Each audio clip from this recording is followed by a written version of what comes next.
Hi, Win, and welcome back to Rock Werchter. Thank you. It's nice to be here. We're standing here, we're seeing a bit of the festival. What's going on here? What does your instinct tell you for tonight when you're watching this? I prefer to do all my interviews in front of a sea of people, so this is like perfect for me. Does that feel comfortable? Yeah, every night it's just going to work. Okay, Arcade Fire is the band everybody's looking forward to tonight. So also because it's an exciting time, of course. There's a new album coming up. So how's that for you? It's great. We originally the record was supposed to come out in September, and the band really wanted it to come out sooner. So that's kind of always been our struggle. As we finish something and we just want to get it out as soon as possible. So it feels exciting to the band. Like we can't wait for people to hear the whole record. I'm excited too for the concert tonight. How many new songs we're going to hear? We've been doing about 3 new songs, but kind of slowly working them in. Hey guys, how's it going? People recognizing you, of course, now. Is that still fun that you can wave at people at this point? I mean, more often than not, I can just kind of walk around and people don't bother me. But at a music festival that we're headlining, sometimes people recognize me sometimes. You play 1 hour and a half, and when you're watching one of those sets, I saw you at Primavera. It's more than 1 hour of hits, songs that we all know, and then there's a few that we don't know, of course. But how much fun is it to play it seems like just a big hit set? Well, I mean, the funny thing is we've never had anywhere close to a hit. So it's like, we're playing a song like Tunnels, which is on Funeral, which was maybe played on college radio, but to see like a whole field full of people know the music that well is really, I mean, we have the most amazing fans in that regard, but I think it's amazing because we have literally 0 hits. For us, it feels like hits because we all know the song and we sing them along, but for you, it must be just fun to know that people know every word, every sound, every scream maybe in every song. Yeah, I mean, I think the way to go is either like Prince and you have like 50 hits or 0 hits. Like the middle bit is kind of annoying where there's one song and people just hang out and wait for you to play that one song. So I'd rather have 0 or 50. Just fun on stage for 1 hour and a half. Maybe it's also because you're a band that always reinvents itself. Last record, Reflector, was a new style for many fans. There was the disco thing, there was David Bowie on it. Now there's the pygmy flute, the special flute, the pan flute everybody was saying at the beginning, but it's a special sound. So everybody's fluting along, but it's the first time, correct me if I'm wrong, I think that a song is based around a sample in your songs, or not? Well, it's actually not a sample. It was played live. Originally, we were kind of working on it as a demo to a sample, but then we met the son of the original artist, and he plays the same instrument. So it's actually not a sample. Like he played the entire thing, and most of the sound of the instrument is actually his voice. So the flute is actually just one note. So it's him singing and his voice bouncing off the one note of the flute. It's pretty ingenious. Yeah. Who of the band got involved with Francis Bébé, because that's the original artist? Yeah, I bought his record years ago just at a record store in London and just fell in love. He kind of mixes electronic drum machines and African instrumentation, and it's from the 70s. It was like a really unique record. People should definitely check out Francis Bébé's work. It's incredible. It's really nice, and like all those new influences. Do you still go a lot to record stores to get influenced by new stuff? I mean, there's a couple. They're kind of dying breeds. Like there's, I love to go. There's like 3 or 4 record stores around the world that I love to go to, but when I DJ, I play a lot of Haitian music, which the only way to get it is to rip it off YouTube. It basically doesn't exist in any kind of form. So, I mean, that's one of the things about modern music is that you kind of get the music wherever you can get it. The new song, the flute song, let's say, is co-produced by Thomas Bangalter from Daft Punk. How did that collaboration actually come about? We met him actually through Tidal. Like when Tidal first launched, we kind of liked the idea of a bunch of artists actually getting together and trying to find some sort of solution for streaming. So we actually, I mean, it was just like we had like dinner around a table at Beyonce and Jay's house, and we met Thomas, and it was like really like pretty crazy. It was like Madonna, Kanye, yeah, the Daft Punk. It was a pretty incredible group of artists just to talk to. What do you say when you see Madonna for the first time? I think she's amazing. I mean, I think there's such a gender imbalance in how people criticize artists when they age. I think I saw a Madonna show, a year ago, and she dances. She can, like a lot of the pop stars today can't dance really, and she still is like embarrassing women like a third of her age. It's incredible. But you were at a good spot, at a good table that night, because then, like the collaboration, the first sparkle was there to work together?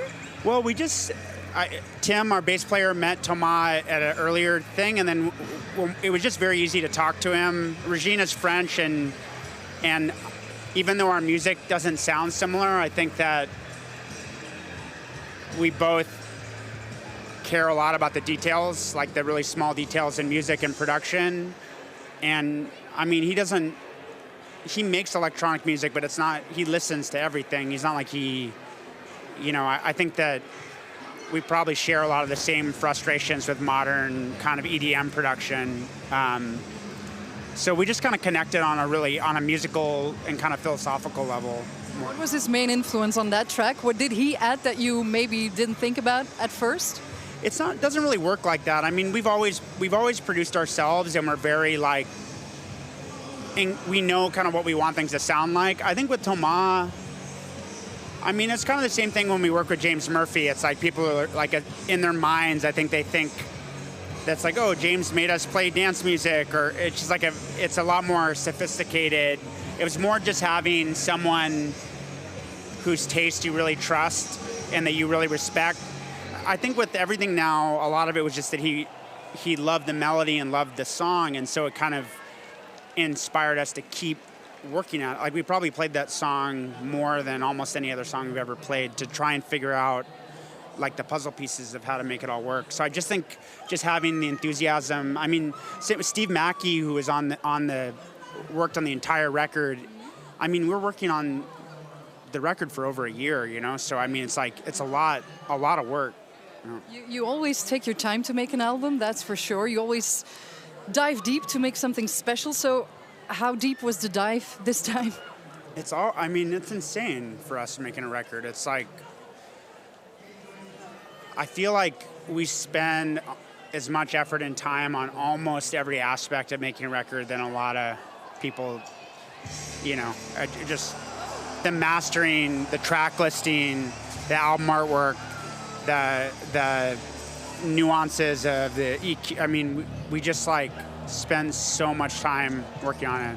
So every detail is important. Yeah, I mean, it's just the only way we really know how to do it. Okay. On the last album, on Reflector, we heard David Bowie. We all know he passed away last year. How much of a shock was that to you?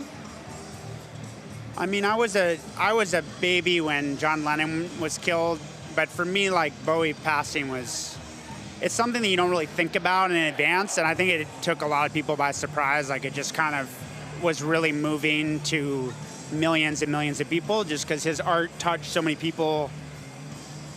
He was such a great champion of our band in the early days and such a gentleman, and I'm just feel really blessed that we got that last chance to work with him. We had no idea that he wasn't well. He was in super good shape when we saw him, and yeah, I don't know. You definitely still feel his loss. You did a very nice thing. You had a tribute parade in New Orleans for him after he passed away. Is there also a kind of ode on the new album, maybe something small that's written maybe for David Bowie, let's say, kind of special remembrance thing on the new album? Well, the parade was interesting because it's very traditional in New Orleans. When a musician dies, people will parade for them. I've actually learned about New Orleans musicians from seeing a parade and asking people what they were parading about, and then getting the person's record after, which is definitely not an experience I've had in any other city. So we're good friends with Ben, who runs the Preservation Hall, and he suggested we do the parade, and we got a permit for 400 people, a 400-person parade, and we announced it one day before, and 10,000 people came.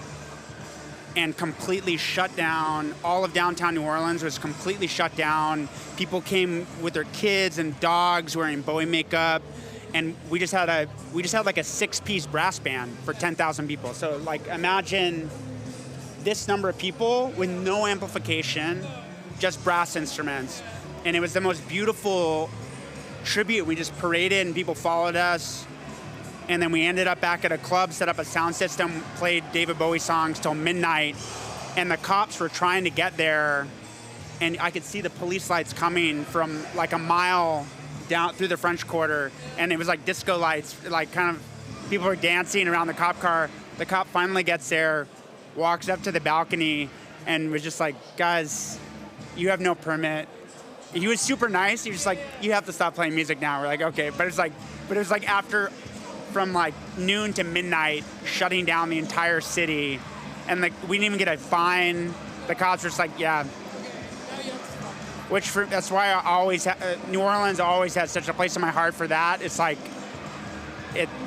there's a great respect for music and art, and it just felt like the least of what David Bowie deserved in tribute. You know?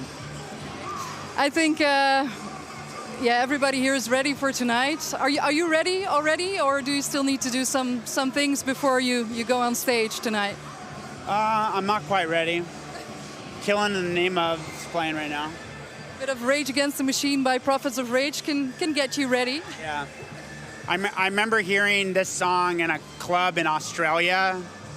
Like someone just put this on it like at a bar, 3 a.m, and it was like, I've never seen people, it's like completely terror, you know.